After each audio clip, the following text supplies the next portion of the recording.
Assalamu alaikum wa rahmatullahi wa barakatuh. My name is Bilal. I am 22 years old and I'm here to talk to you about the trials and tribulations and livelihood of having a sibling with special needs. First, foremost, what's it like? It's hard. It's not easy. Don't let nobody in the world tell you it's easy. Don't sugarcoat it.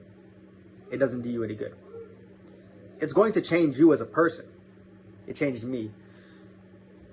Made me more resilient, made me more patient, made me more soft-spoken and more thick-skinned.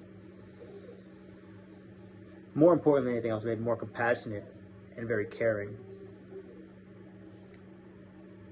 Challenges everything. It's going to challenge your ability to sleep properly. More important than anything else. No, but seriously, it's going to challenge everything. It's going to challenge your relationships with your friends, your family, your teachers, your employers. Life's going to be different. For me, I had 3 sisters of mine who were diagnosed with a terminal illness, and they were wheelchair bound. And they had feeding tubes, nebulizers, oxygen monitors, and I had to be on top of that.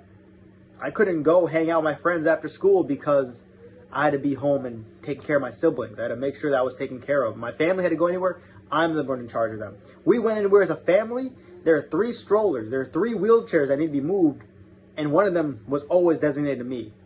I can't leave them unattended. I can't go to hang out in that arcade. I can't go and be with my friends over there in that part of the building because I'm with my siblings. And then I have my brother who's autistic. My brother, nonverbal, very active, very adventurous, very curious. Just running around, making noise, sometimes taking his clothes off, sometimes shouting at the top of his lungs. It challenges you because ultimately, more than anything else, more than how much you may criticize your sibling, the world's going to have a new, different view. And theirs is going to be way more negative. And it's up to you to be the person who's going to look them back in the eye and be like, what are you staring for? What? What's the problem here? You're ultimately their biggest warrior. If they have nothing in life, at least they have you. You are their main source of protection. You're their primary friend. They look up to you. They need you. And if they have nothing else in this world, at least they have you. And that is the most important thing you have to remember.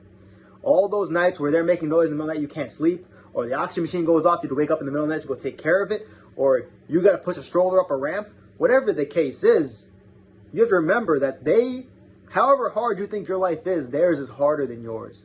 And you have to remember, that's the biggest blessing you have, is the ability, the privilege to be given an opportunity to help somebody. The amount of ajr and blessing in your life because they exist is monumental and cannot be compared to anything else in this world. So that teacher who gives you slack and because you handed in an assignment late, or that job because they reprimand you for being late one day because you had to take care of your sister in the morning or your brother in the morning, had to go baby above and beyond something else that affects your job or your school or even in your relationships. That's what it's about. And you're better off for it. If I have to say one thing about my experience and what I wish the world understood and had a better idea about, the special needs community does not need pity. Does not need you to criticize, condemn, and complain. They don't need it. They don't.